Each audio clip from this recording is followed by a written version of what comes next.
Shalom Uvracha, mes chers amis, takata, takata, takata, takata. Le Baal Shem Tov dit à ses élèves, je vous en prie, allez, nous partons, partez dans cette ville-là, allez voir le Rav de la ville et donnez-lui ça dans les mains, s'il vous plaît. Ils arrivent chez le Rav de la ville, et le Rav de la ville, il commence à leur faire un chiour extraordinaire sur la grandeur de la Neshama, la grandeur de chaque personne, la grandeur de l'amour du juif, de la grandeur de que chaque étincelle d'âme, chaque personne, et là, il a une partie d'Akadosh Baruch Hu en lui. Et les Talmidim, ils écoutent comme ça le chiour du Rav, c'est intéressant, et ils se disent, mais c'est bizarre, on a déjà entendu ce cours quelque part, est-ce que c'est bizarre? Je dis, écoutez, je vais vous raconter une histoire. Vous allez me dire, est-ce que il était une fois le Baal Shem Tov, Takata, lui aussi, il s'en va, et le mot de là c'est la veille de Shabbat, comme vous le savez, le Baal Shem Tov ne dormait pas jeudi soir, c'est ce qu'on appelle Mishmar. D'ailleurs, aujourd'hui aussi, nous avons cette habitude et cette coutume que les Bachurim de la Yeshiva, puisque vendredi ils étudient pas, ils doivent se préparer.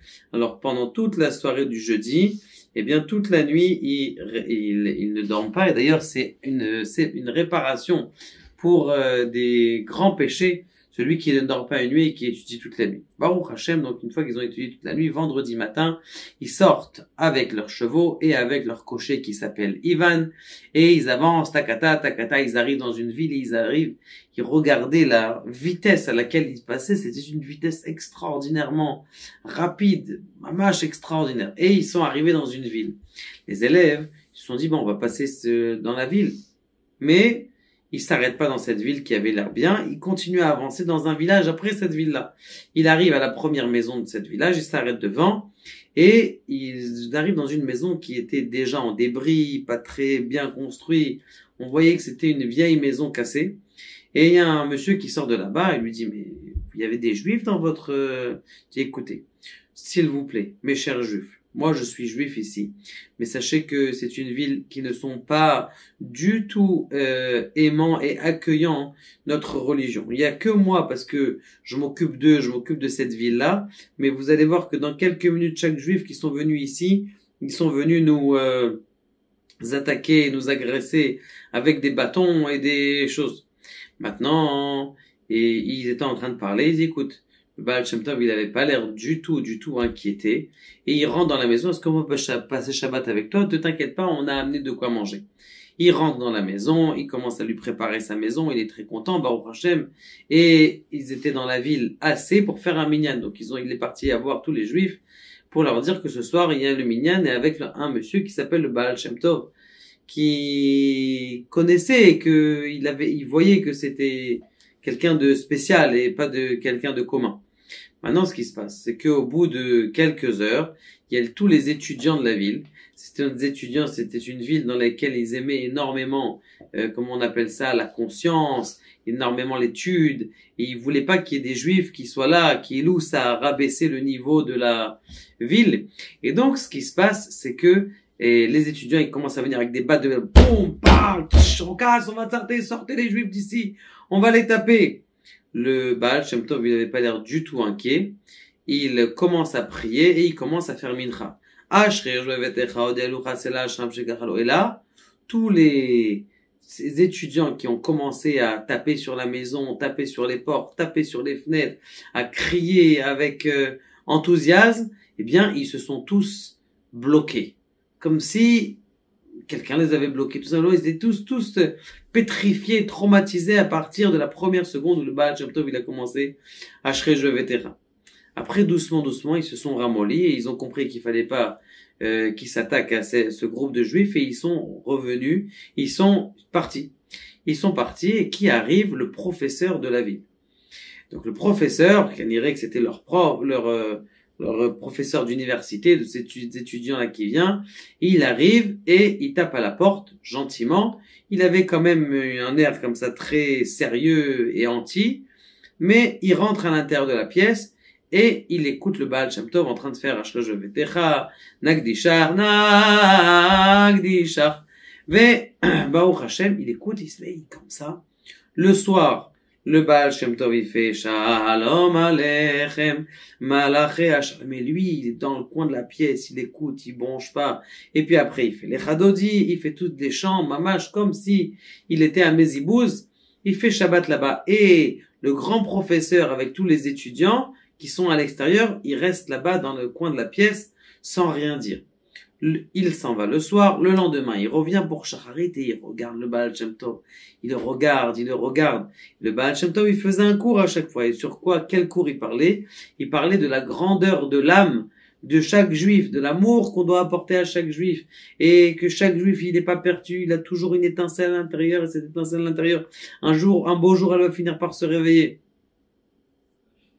Ce qui se passe, c'est que dès qu'il arrive le moment de Mincha, eh bien, le professeur, il a compris qu'il y avait quelque chose et il est parti voir les étudiants. Il leur fait un cours comme quoi c'est fini et qu'il n'avait plus à s'attaquer aux juifs. Laissez-les tranquilles. Bon, les étudiants, ils ont écouté leur professeur, ils pouvaient rien faire. Ils avaient leur crainte et ils sont partis. Chacun est rentré chez lui. Celui qui les a invités dans sa maison, lui aussi, il était stupéfait de les voir complètement terrorisés, puisque personne, alors que d'habitude dès qu'il y avait un juif qui venait, eh bien c'était la terreur et il avait peur, il se faisait et lui taper et ses invités, mais là il a vu que Baruch Hashem.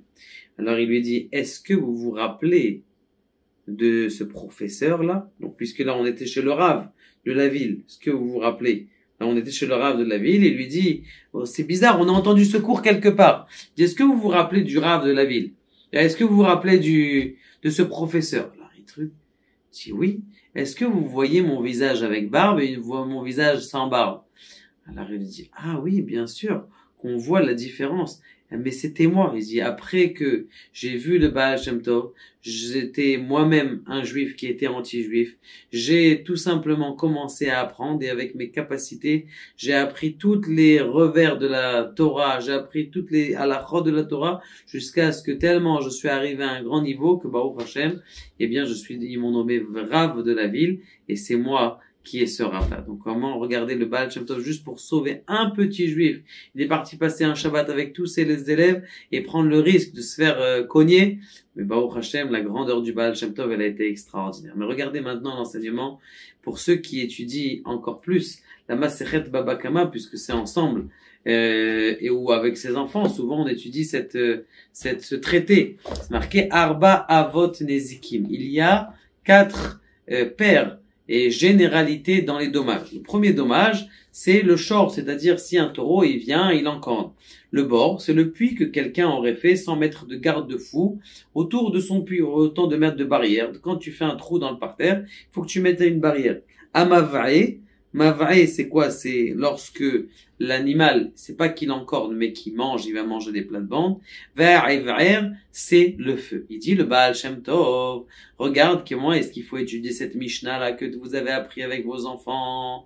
Arba avot nezikim, il y a 4 sortes de nezikim, de dommages. Ashor ve'abor. C'est quoi Ashor? Ashor, c'est celui qui regarde. Ashorenu, c'est la vision. Le mot shor, ça veut dire aussi voir. De là, on voit que, comme on a dit, la majorité des 99% des gens, ils meurent à cause du Aïnara. C'est pas du Aïnara, c'est à cause de quoi? De ce qu'on a regardé. Les gens, comment on appelle ça? Comme ils regardent, alors la vision, c'est ça qui fait tomber les gens dans comment on appelle ça? Dans les problèmes. Il faut faire très très attention à ses yeux. Le bord, c'est quoi? Il dit, la shon, c'est des bourgs. Bourg, c'est quelqu'un qui est bête. Bourg, ve'amaharetz, c'est quelqu'un qui est bête. Un puits qui est vide. Donc, c'est quelqu'un qui fait rien du tout. Ça peut t'arriver, des fois, tu peux dire, oh, allez, je fais rien du tout. Ou tu regardes des bêtises, ou tu fais rien du tout. La troisième chose, c'est amavaï, c'est la shon shen. Quelqu'un qui mange trop. Une des choses, même en médecine, on dit, cette chose-là, que de manger des quantités et des grandes quantités, eh bien, ça nous fait énormément de mal à la santé et même à la neshama. À la neshama, ça lui fait énormément de grave de manger des choses alors que t'en peux plus. Ever, c'est le feu. Le feu, ça fait référence à la colère. Donc, vous voyez comment même une Mishnah qui est simple, qui parle de droit, quelles sont les redondances de l'animal, eh bien qu'il y a dans la Mishnah, c'est-à-dire l'encornement, le puits, le mav'e, la consommation de l'animal, et le ev'er, ça en vérité ça fait référence à l'homme lui-même, que la première chose c'est qu'il fasse attention à ses yeux, la deuxième chose qu'il fasse attention à son temps qui est très importante, la troisième chose qu'il fasse attention à sa nourriture, de ne pas exagérer, et la quatrième chose à sa colère qui peut être destructrice. C'est Kadosh Baruch Hu nous rapproche des enseignements du Baal Shem Tov pour qu'on puisse se rapprocher d'Akadosh Baruch Hu de façon extraordinaire. Baruch Adonai Le'olam.